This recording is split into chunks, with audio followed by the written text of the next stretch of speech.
Hello, everyone, and welcome to our NAREB, North Texas Realtist Creating Pathways to Home Ownership. Our meeting today, our live today, is with none other than our president, Miss Lora Washington, and she is on the Professional Standards Committee with TREC. Is that correct, Laura? TAR, Texas Oh, Association of Realtors. all right. Texas Association of Realtors. I stand corrected. And also, again, the president of NAREB North Texas, where we are rocking and moving and shaking because of this woman, this lady, this trendsetter, trailblazer. We're just honored to have you. Thank you for taking time out of your busy schedule. I'm Rosalind Booker. I'm a board member of NAREB here in North Texas and the director of Arbrook Cares. We're a 501c3 nonprofit and the principal broker and owner of Arbrook Realty, full service real estate company. And we birth dreams and build legacies in real estate. And we're going to go around the room and introduce the team. We got Rhonda, the lioness. Let's get ready to rumble. Hello, everyone. Hey, I think I missed you guys last time, but I'm back. I'm back in, like they said, in effect. But my name is Rhonda Hutchison, and I am a residential mortgage lender, and I'm known as the Lone Lioness, empowered by Paramount Residential Mortgage Group. Do everything in lending. Hey, if I don't have it, then it don't exist. So I'm excited to be here on today to share, and super excited that Miss Lora has joined us on today because I know she has a Roz and Chris, a plethora of information. Yes, I can be contacted about any questions that you may have in regards to lending. How do I get started? The pre-approval process. What loans are out there now? Can I qualify because of what's going on in the market? I'll be happy to speak with you. So give me a call at 214-856-3747. And that's 214-856-3747. Mr. Chris? Hey, how's it going? This is Chris Ziegler with the Ziegler Agency Allstate, located in Frisco, Texas, serving the DFW Metroplex and the whole state of Texas. And you know my motto is customer service with a personal touch. And I believe in what? Consultation and what? Education. I'm about to put you on the short bus this morning. Y'all kind of going a little slow. Yeah. Yeah. But I'm excited to be on this morning, or this afternoon rather, and have Laura on the call as well. And I'm located in Frisco once again, and I specialize in all lines of insurance. But my main focus is home and auto and financial products. But I do other things as well, your business and commercial and supplemental insurance also.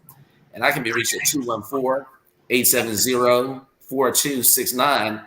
And if you ever have any questions or need anything, just reach out to me. And if I can't help you out, I'll make sure I get you in the right direction. And that's one thing I love about the ladies I have on here today.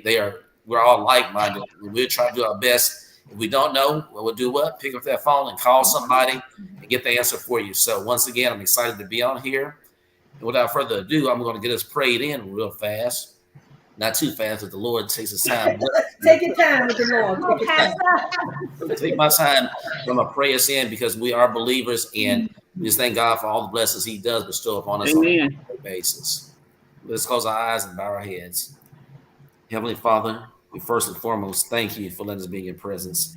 We thank you for all the blessings you bestow upon us, Father, and the platform you have given us to be in position to help others, Father, to grow and to be educated, to help them understand the things that are out there that you have set before them. We know you have not guaranteed us everything, but you put the tools out there for us, Father. And we just ask that people take these tools and use them to build their kingdom here on earth, to glorify and to satisfy you and to please and manner to your Son, Jesus Christ. We thank you for our health, our wealth, and wealth is not only money, Father, it's all other things that you put before us as well. And we thank you on a day-to-day basis for everything that you do. We ask you to order and guide our steps because we know you're the creator and you have the blueprint for our lives. Yes. We ask you to help us to navigate on a day-to-day basis. These are blessings we ask in your Son's name we pray. Amen. Amen. Amen. Well, Miss Laura, would you like to start off by giving us a little recap of what just happened in our conference? Are you able to say before we get Yes, into? ma'am. Yes. So Well, tell. welcome. Yeah. I am happy to be here among my fellow members and board members, etc. We just had our awesome 65th Texas Association of Real Estate Brokers conference in Houston, Texas. What a wonderful conference. If you did not make it, you missed a treat. It was a great conference, great networking, a lot of information, a lot of training, just so much that it was just a wonderful time there. We had information about development. We had information about other streams of income, making sure, as they said, 7 streams of income. So, in real estate is the one career that you can have so many different streams of income within real estate. So there's a lot that's going on with NAREB, more to come. There will be a lot of training that's coming up at our national conference, where we will be celebrating 75 years of existence. The NAREB was formed in 1947 in Tampa, Florida. So we are going back to Tampa, Florida to celebrate. Going back to our roots. Anniversary. Exactly. Going back to our roots.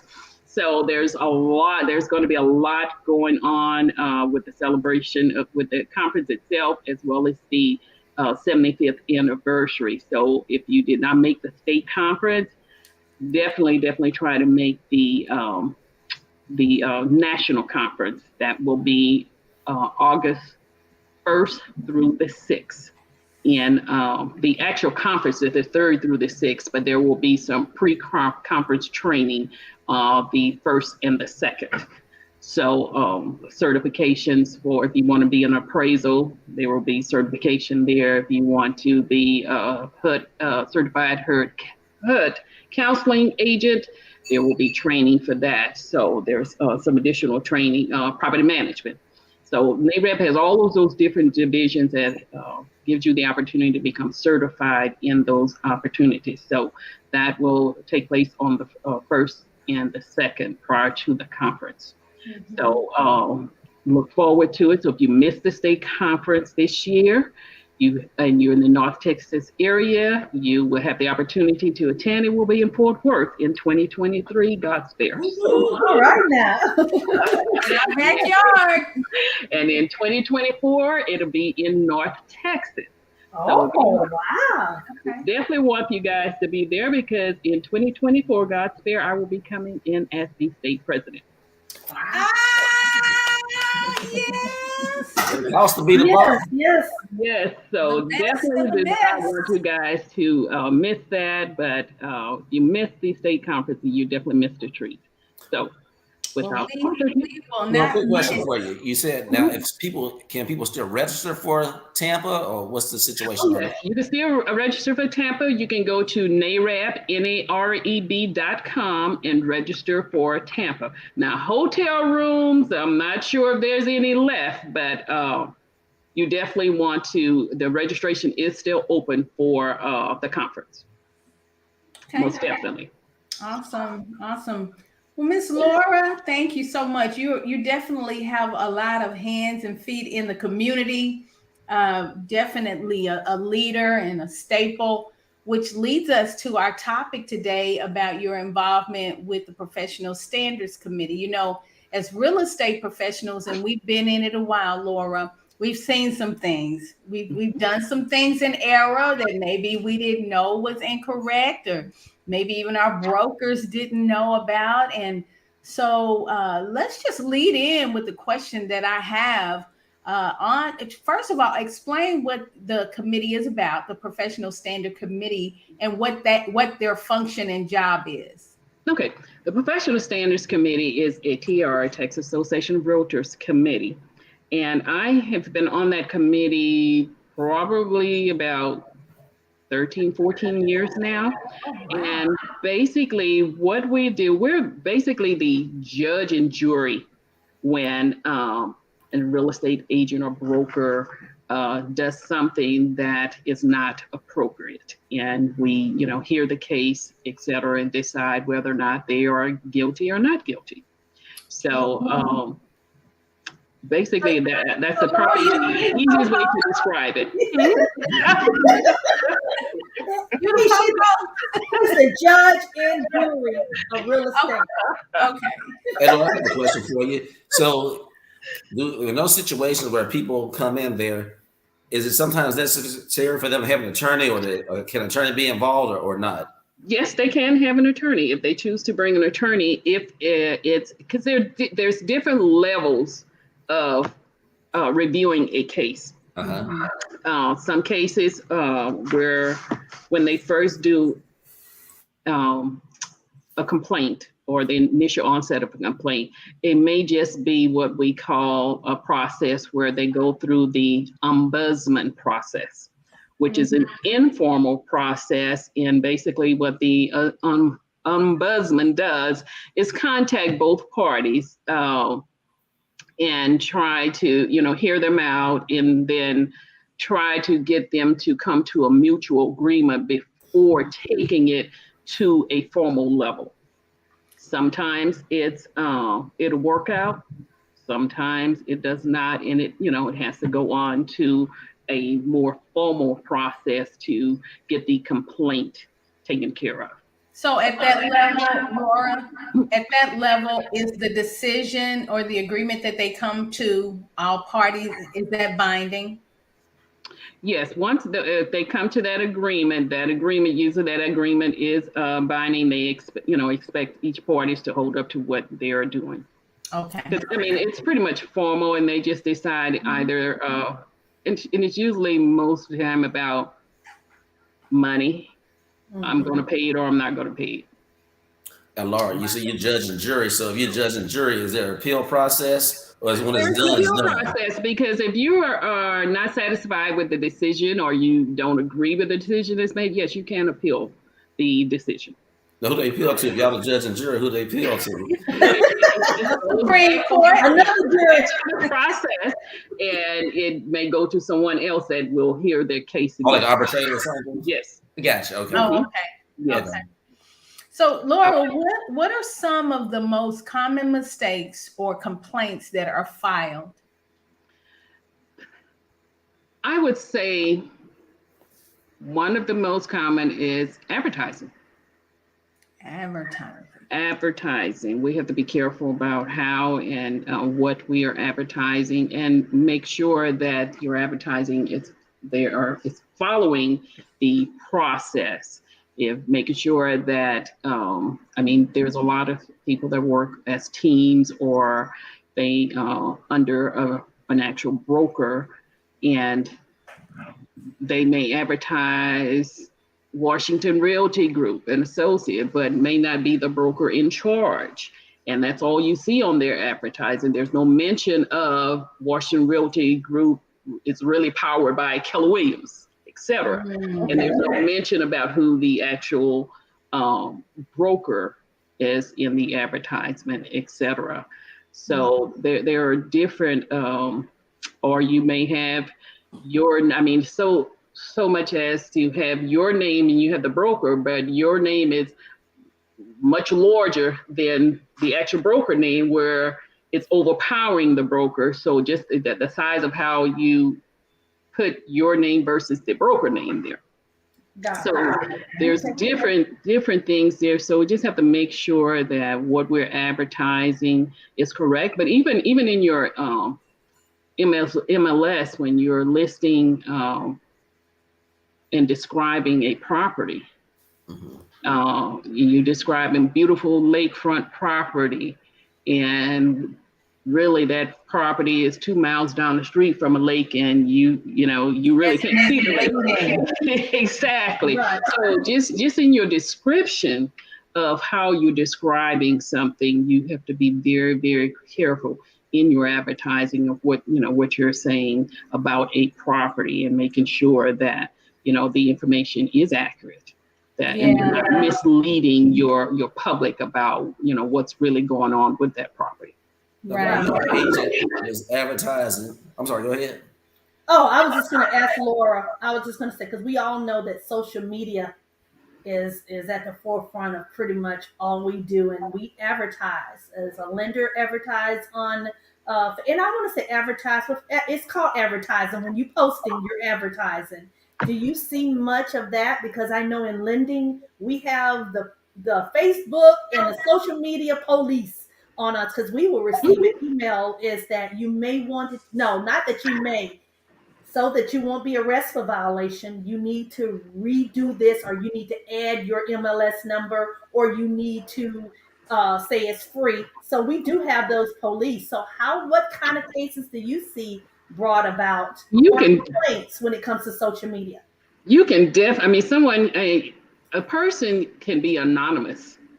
It doesn't have to be someone that or have come in contact with that have turned in a complaint on you. I mean, you never know who's watching out there. So it's I have seen some advertisement of individuals that I've known, and I've contacted them and say, hey, you may want to take a look at this, or have your broker take a look at this, just FYI. Now, what they do with that information afterward, hey. But it's a lot of stuff that's posted out on social media that it's not correct, and it may be someone that that turned you in, or that person may be anonymous that turned you in. A lot of time, it may be someone that's not anonymous that turned you in because of your advertising. So June being the National Homeownership Month, and then we had what's the gentleman who came? Oh my God, I'm sorry. His name escapes me, but we had our NAREB rally. What month was that? Mark. Oh, yes. Mark. Yeah. Yes. Mark Austin. Yes. And we were celebrating Realtist Week. So all this is, celebrating the organization, the history, rallying. Why? What? Our common goal is to increase minority home ownership. So with all of that, this being National Home Ownership Month, the Realtist Week, promoting, fair housing and making sure that we have our fair share. Now, obviously, we're all who we are, and we represent an organization, but we all have a leg in our profession where we have a stance where we can't cross a specific line. Do you ever see any complaints that it's like reverse discrimination? It's like, okay, it appears that you're a professional when you represent this organization, and all y'all are talking about is Black home ownership, or, improving for one category or one culture or one race. Have you seen that, or is that a fine line, or what should we be doing as professionals to make sure that we're inclusive? In your advertising, you just make sure that it's all, that you're being inclusive of all, that you're not saying I'm only working with African Americans, or I'm only working with Hispanics, etc. Just make sure that your advertising is inclusive of all, because we all service everyone that's out there. But we have a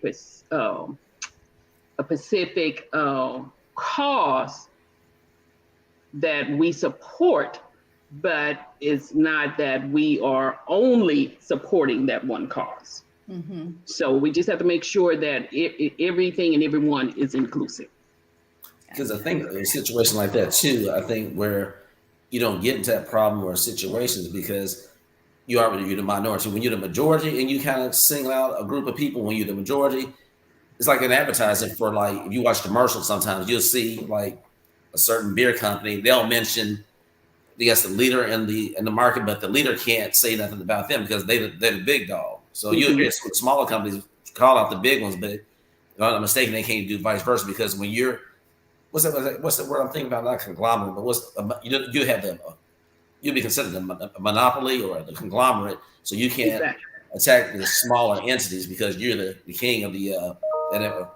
Exactly. And you have to also make sure that, you're keeping fair housing in mind. Now, I personally have not seen any cases myself, not to say that there's not been any out there, but we just have to make sure that we are being mindful of what we're doing out there. I mean, I've heard cases, fair housing cases, where certain sellers didn't want certain individuals to sell their property to certain individuals, or not to even be shown to certain individuals, etc. So you run across things like that. You want to make sure that you handle them appropriately, and let them know, hey, this is against fair housing. I can't do this.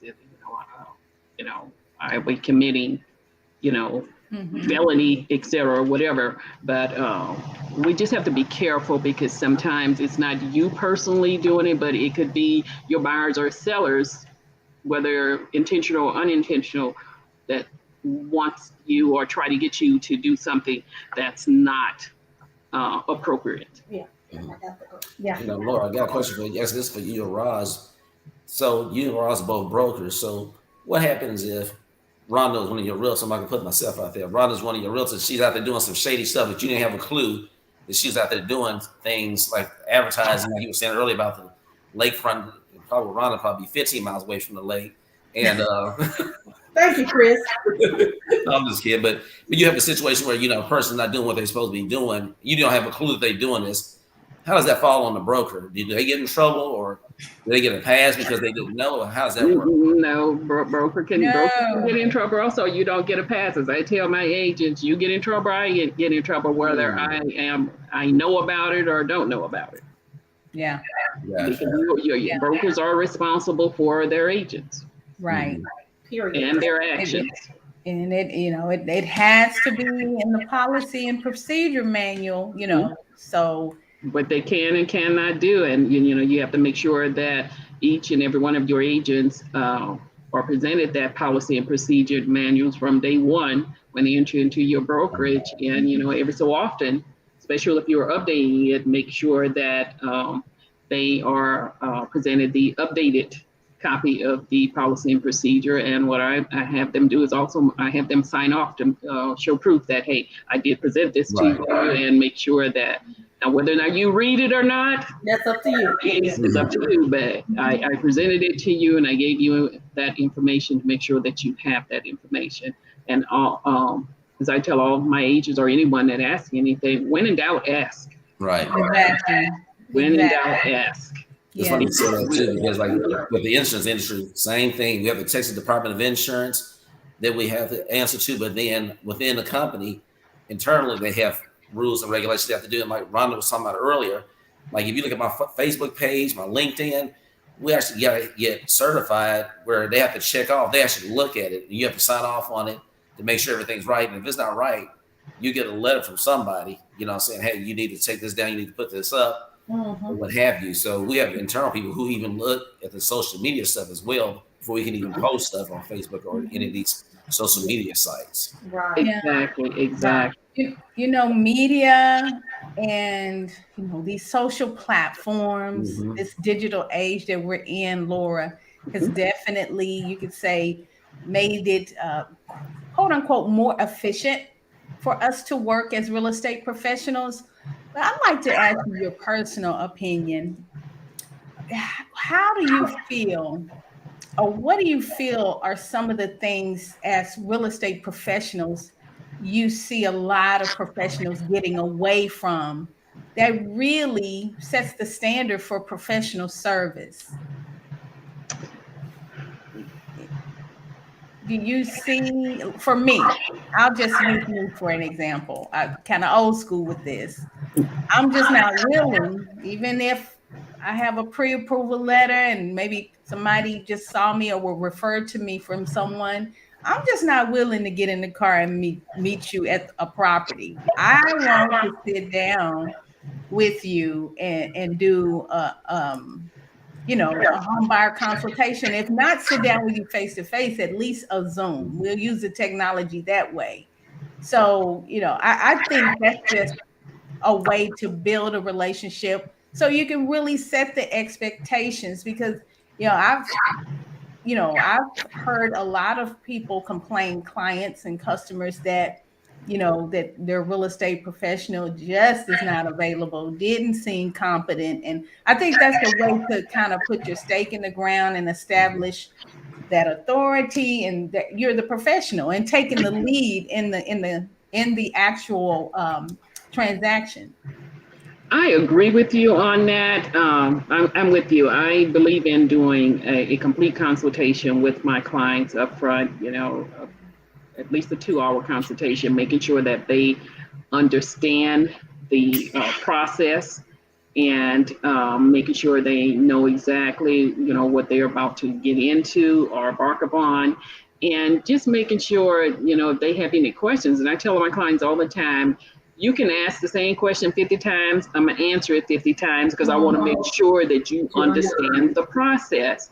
And there's so many agents don't take the time, and I run into this, in teaching home buying education, where, because my home buying education is open to anyone, and they may already have an agent. Oh, well, my agent didn't tell me this, or my agent didn't explain this to you.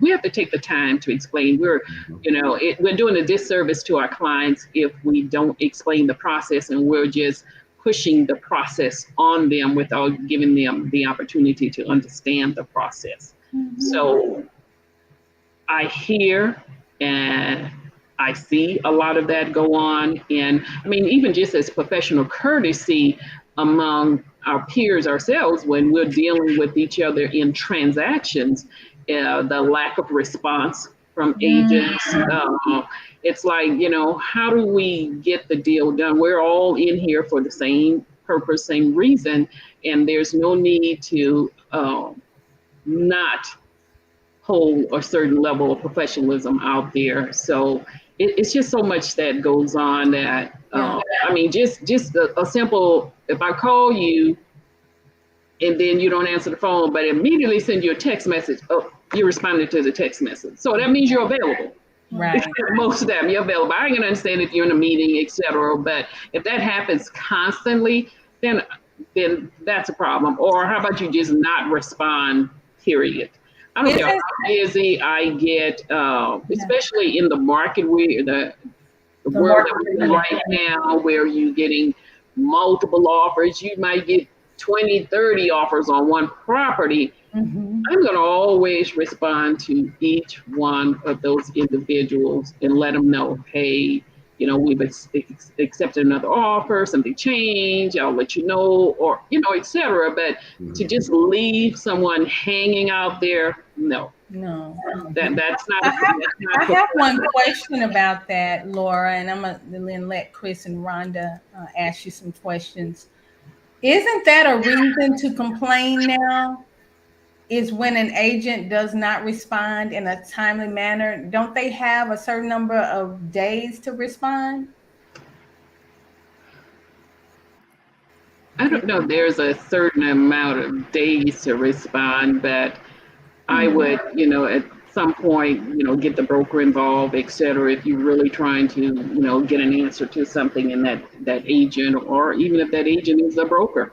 Mm-hmm. Then you take it to whatever level you need to try to get a response. Somebody put it in the chat. Yes, it's 48 hours. Okay. Who is that?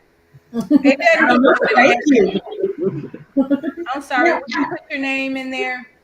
Yeah. And I want to go back to what Lora stated in you too, Roz, about just communicating with our clients, and communicating with your clients as well as your realtor partners is key. And my thing is, and Lora and Chris, and I'm sure you and Roz, you agree with this, put it in writing. Yeah. Put it in writing. If you get off the phone with the client, say per our conversation earlier, yes.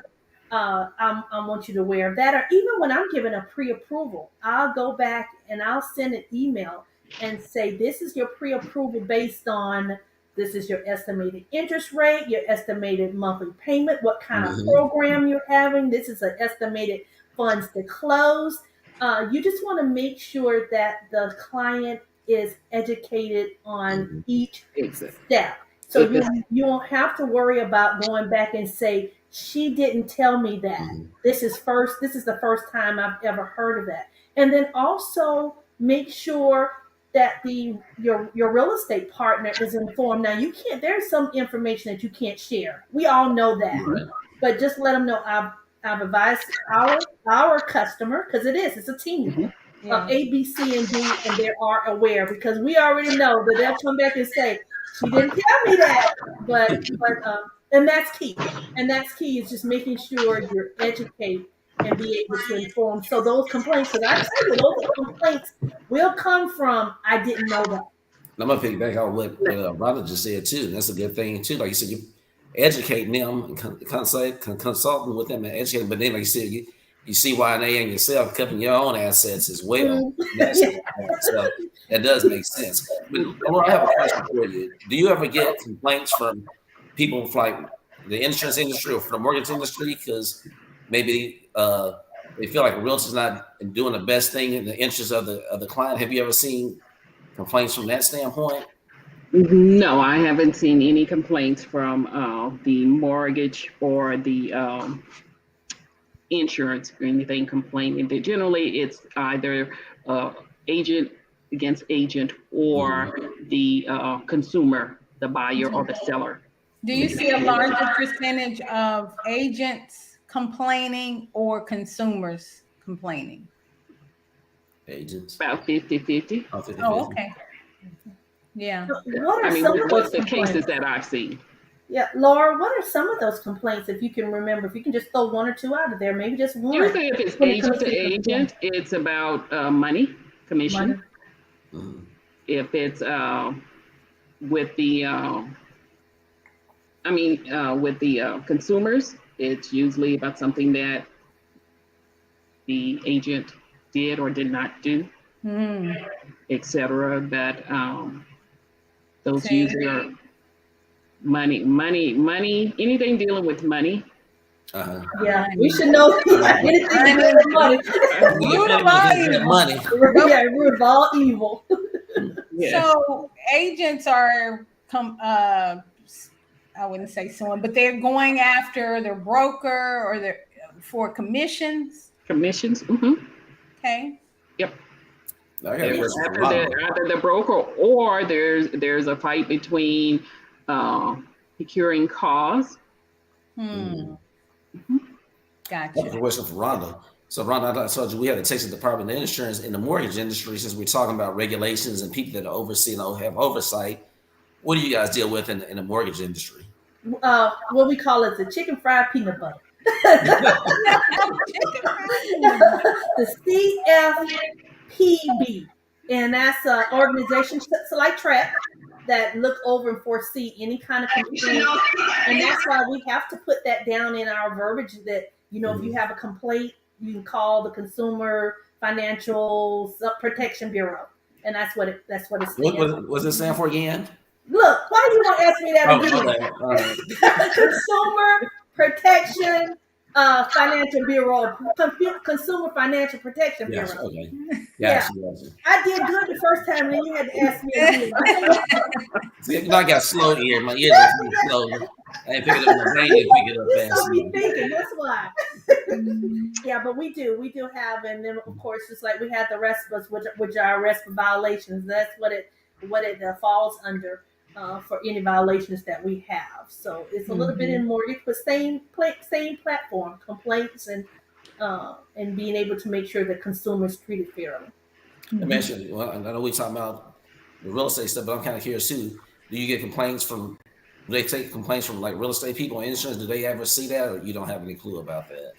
I don't have any clue, but I'm sure there are complaints because you already know if you don't close on time and the realtor don't get the commission check, any kind of thing can pop off, as they say. Yeah, so I'm sure they're out there, and there are complaints from consumers when you don't close on time, or she didn't tell me this, or I lost my earnest money because A, B, C, and D. But and then most of the times you can go back. That's why, guys, I'm gonna tell you, keep everything in writing. Yes. Because you can go back and say, no, ma'am, I advised the borrower of this on so and so and so. Mhm. Here's the email. And for some reason, they do have dementia problems sometimes. Well, you know we are in still in certain price ranges in markets the multiple bidding war, right? Mm-hmm. And I mean I've had some agents get pretty belligerent with me, and I would say somewhat threatening when they don't their client doesn't get the winning offer. Mm-hmm. And I just want to ask Laura, have there been any complaints or anything filed concerning, well, I know this agent got my offer, they didn't respond, or we put our offer in for, anything regarding that manner? I have not personally had a case, but there have been cases. Wow. Mm-hmm. Yep. Yeah. And in that case, what do you advise agents do that's representing a listing or a client who's selling their property? Like Rhonda's saying, just great documentation. Definitely document Mhm. everything. I've had a case where, it was I can't remember they were the buyer or the seller, one of them, against their real estate agent, and this client came in well prepared. She had everything. It was the client that had everything documented. Wow.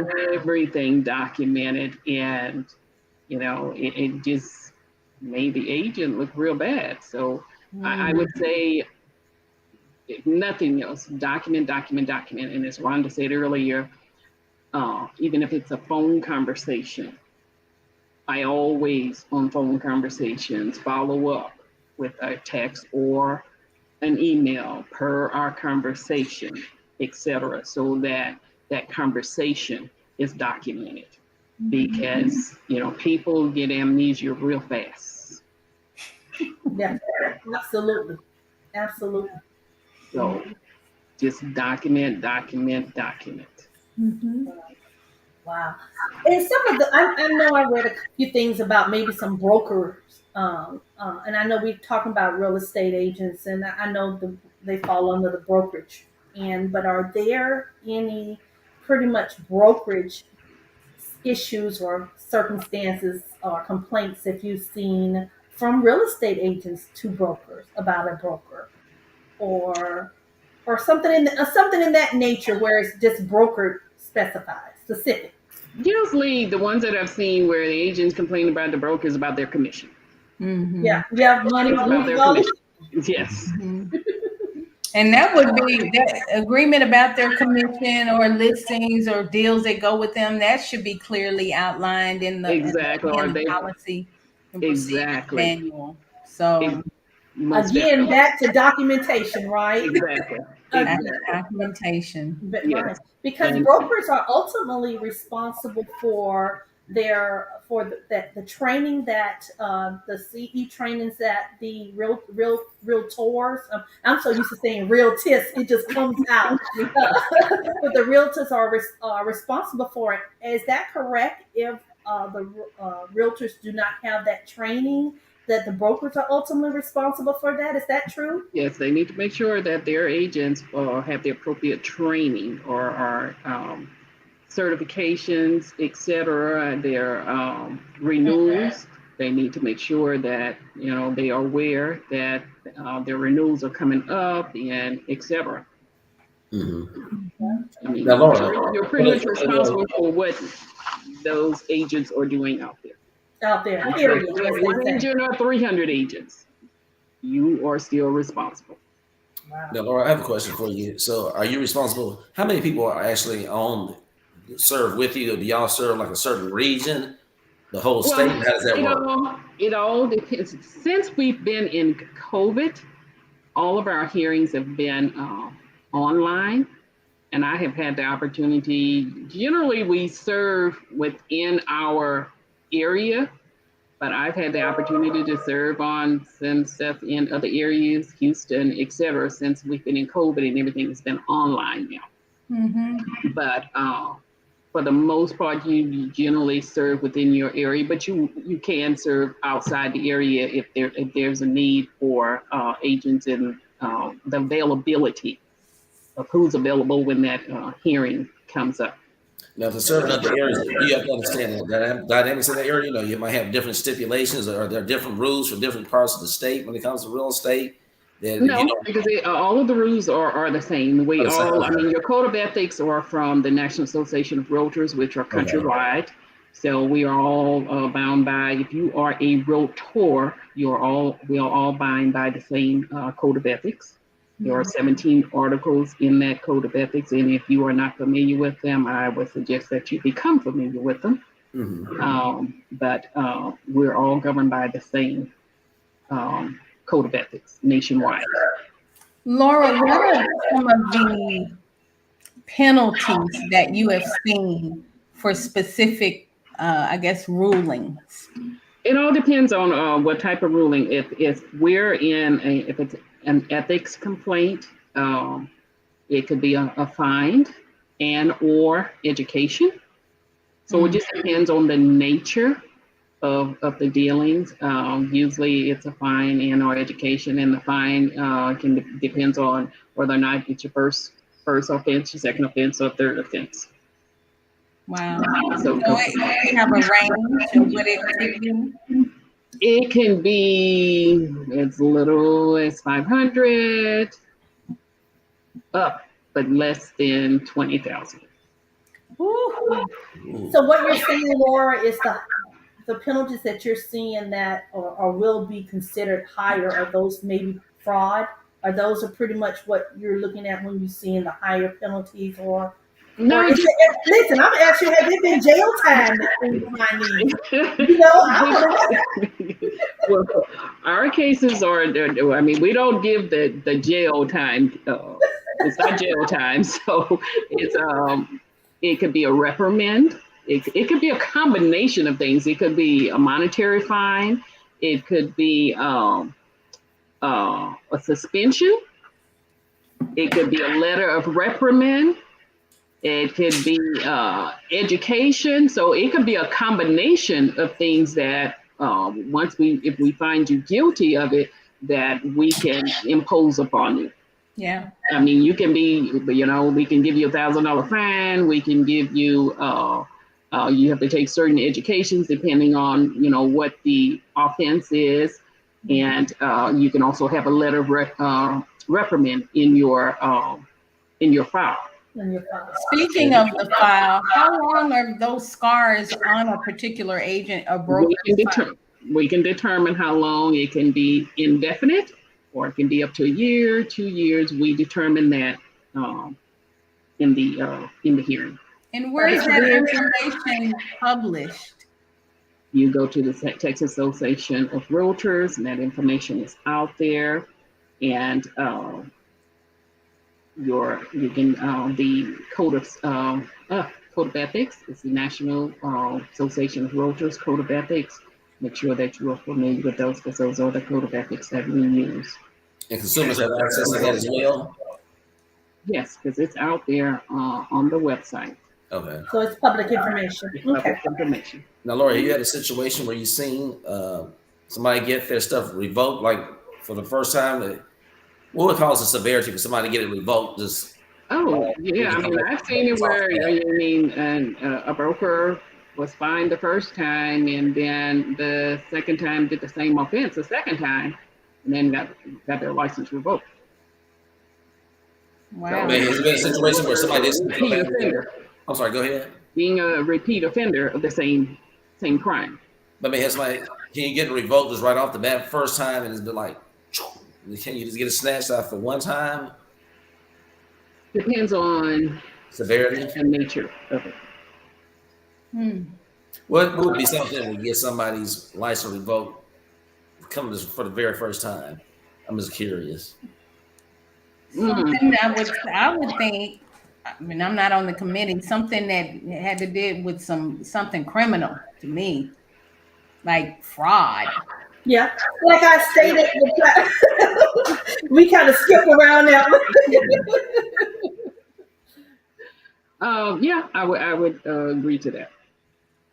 Yeah. Mm.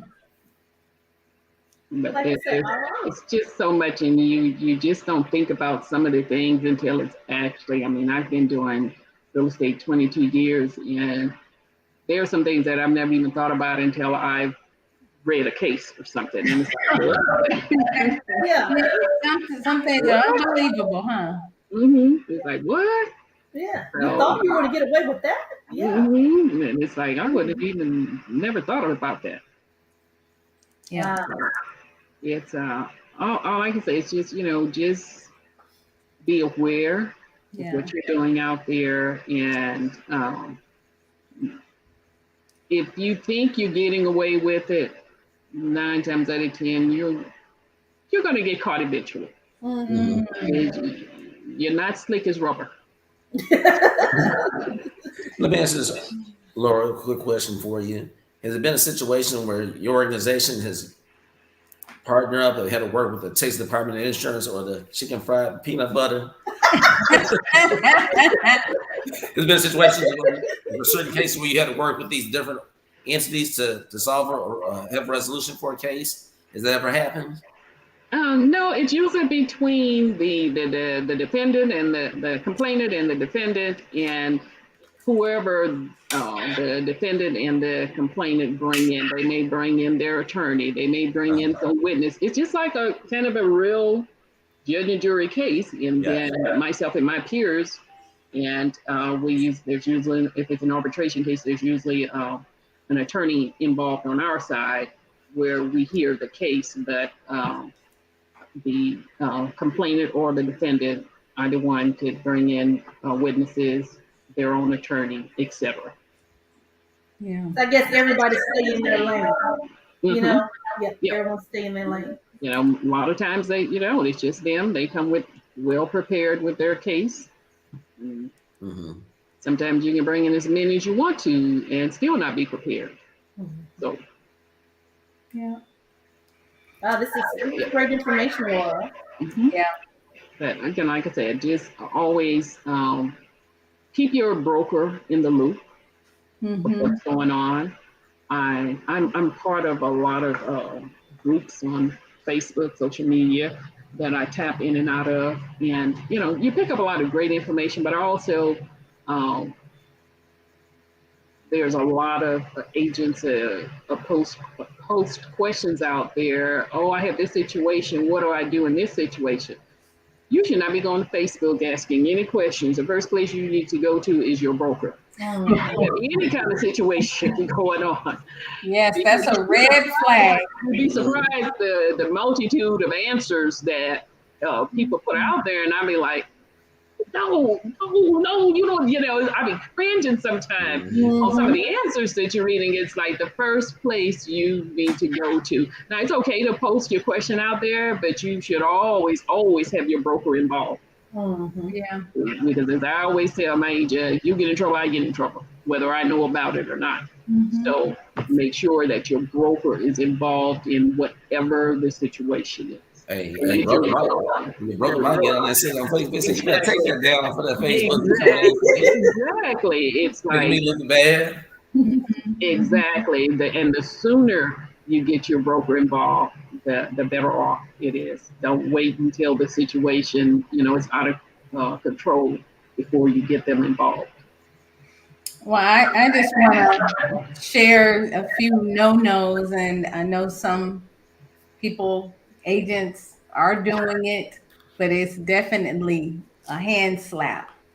And that is, what's that song? I'm gonna leave the door open. Yeah, we did a TikTok video on that, okay? Do not give out the codes to your clients to see properties without you. They cannot be going into these properties unaccompanied. Send them to the open house. That's the only time. Yeah, and register them, get them, make the appointment, and then let the agent know you're sending them. But that okay, I can't get across town, but it's vacant. I'm gonna give you the keys, or I'm gonna give you the code to get in the key box. That ain't that a hand slap, Laura? That's a big no. I always that's one of the reasons why I don't care whether it's an ugly duckling property or it's $1 million property. I do not use combos. I use the lock boxes, where the electronic lock box, where they have to go in, because I actually had an agent call me and asked did I have a combo on my listing, and because she didn't feel like driving to meet the client over there, and she wanted me to give the combo. I had that conversation with Laura. Yes. You said, girl, do you know who I is? You didn't feel like driving because it was too far. My thing is, if you're going to be there, you should not have limits on yourself if you're going to be a real estate agent. I mean, I may put 200 miles in one day on my car because I'm from one end of the Metroplex to the other end of the Metroplex. I mean, you should not have limits on where you will drive for a client. And if you're going to have those type of limits, then real estate is not the business. It is not the career for you, because you can, like I said, easily I can end up in Timbuktu in the morning and be in China or Egypt by evening time. So, but yes, I mean, I've had an agent call and ask for if I had a combo because she did not feel like driving. Laura, I'm just really interested to know what your response was. Well, let's just say I'm going to keep it professional. Hey, I will say it in the words of my daddy. Hey, you gone fool? No, I just politely told her, no, I cannot give that to her, nor will I go out there. And, I understand that at some point, sometime, and I don't have a problem if an agent call and say, hey, I'm really under the weather and I can't get anyone else to show my client. Can you help me out or something like that? You're being honest with me and we're having a candid conversation. But if you just point blank saying that's too far and I don't feel like driving out there, but can you give me the code so my client can go look at that house? No. No. Mm-mm. I want to clarify before I listen. I was smiling. I said, "Who this is?" Because somebody may go back and look at this video. Like, girl, did you hear what he said?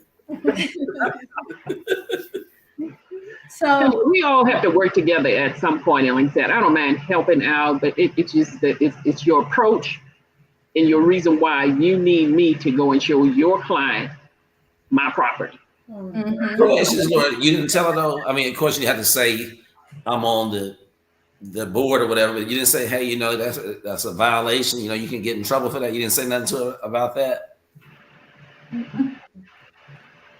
I love Laura. She got the hammer, but she undercover, boy. Yes. I have one last question, and then we can do our round robin. So we had a last question. Yeah. Just because you're the host, Crosby. I'm trying to keep time now. Okay, you can answer one question. I don't have one. You be done at 12:55 and a half. But anyway, Miss Lora, with the option money deadline and earnest money deadline, do you ever see any complaints, or have there been really a seller that's been really, really rigid about snatching that, or holding someone to the hammer? Like, you didn't respond at 5, you responded at 5:05 p.m. I have not personally had one, but I'm sure that there has been cases regarding the option money. Yeah. So I'm sure that has been. I tell everyone, I'm not perfect. I don't, even after 22 years, I don't have all of the questions, all of the answers, but I know where to go if I don't know. And I don't have a problem telling a client, hey, I don't know, give me a few minutes or a few days, let me research, get the answer for you, and I'll get back to you. But don't just tell a client something just to be telling them something and you're telling them the wrong thing. Because a client will hold you to what you say as your word. And some of them will take it the next step further if you don't deliver on it. So don't be so caught up where you have a problem with telling them, I don't know something. Yeah. 22 years, I don't know everything, and I will say, hey, let me do some research. I'll get back with you. But what I can tell you, being on this committee, if I don't know everything on what to do, I know what not to do. Right. Absolutely. And if you have to second guess it, I know what not to do. Yep. When in doubt, don't do it. So do Chris, you or Rhonda have any questions for the jury leader? No, listen, I rest my case. You rest your case. Yes. Well, Laura, this has definitely been so informative. Thank you again for taking precious time out of your day to educate and inform and always empower. We're here every second and fourth Tuesday at 12 noon, high noon. Yeah. And look, we need you. If you're coming back to listen to the replay on our YouTube or our private Facebook group, and you are a member of NAREB, come on from the back to the front. We need you. If you have a topic, if you have something you'd like to share, if you want to teach, please let us know. This is one of the member benefits. Let's get it out there. Let's get it out there together. We need to hear from you. So please reach out to Lora or any one of us and just let us know when you want to come up. Again, second and fourth Tuesdays. I'm Rosalind Booker, Roz B, as Roz B. I'm the principal broker, CEO of Arbrook Realty. We birth dreams and legacies in real estate, and also the director of Arbrook Cares. And I'd just like to get a quick thank you in there to our sponsors and my buds here, Chris and Rhonda. Thank you for sponsoring, and thank you for coming alongside. Birthing anything from the beginning is hard. We shouldn't, despise small beginnings. And I thank y'all for coming alongside to birth my dream, but our cause together. And that's always to help renters become homeowners and empower them. And, our cause is synonymous with NAREB's as well. But anyway, you can reach me at 972-996-4702. That's 972-996-4702. Miss Rhonda. I'm Rhonda Hutchison, and I'm the Lone Lioness, and I roar with power and passion, and I am very passionate, let me hear you, about linking arms together like these wonderful people, Roz and Chris and Laura, and just anyone out there that has that common goal of getting our people into homeownership. I just want to be transparent. So if you have any questions, you need to speak with me directly about anything. If you're ready to purchase now, or you're ready to purchase in the future, or you just want to get prepared, what does it take to become a homeowner? Give me a call at 214-856-3747. I'm here to help, and I'll be more than happy to have a conversation with you. And I want to thank Laura first and foremost for being on the show today. Yeah, thanks, Laura. You're welcome. I just said thanks, Laura. That's all I said. Okay. I thought you said something else. You're getting into my time now. But I just want to thank Laura. I just appreciate everything you do and your leadership and the direction you're taking the organization, not only here on the local level, the state level, as well as the national level. And just want to thank my cohorts as well. And I'm Chris Ziegler with the Ziegler Agency Allstate. And if you have any questions in regards to insurance, any magnitude, would be financial products or like life insurance or your home or your auto, definitely reach out to me at 214-870-4269. And it's just been a blessing to be on here with you ladies today. And just want to thank you for the opportunity to be on here with you guys. Yes. Miss Laura, you'd like to? Yes, thank you guys for having me here and talk to you guys. But again, I'm Laura Washington, president of the NAREB North Texas chapter. If you're not a member, we would love to have you. There's so much work still to be done out there in creating democracy in housing, particularly for the African American community, because as we stand at 44% homeownership rate nationwide, compared to our counterparts at 74% nationwide, there is still a 30% gap there where, so we still have a lot of work to do, and we need you to help us bridge that gap. And I'm also owner and broker of Washington Realty Group. So if you need homeownership is my passion. I assist each and every one of you and would love to work with anyone out there looking for homeownership. Thank you guys for having me today, and I'll see you guys in a couple weeks. Awesome. Thank y'all. Have a great day. All right. Bye-bye. Bye-bye. Bye-bye.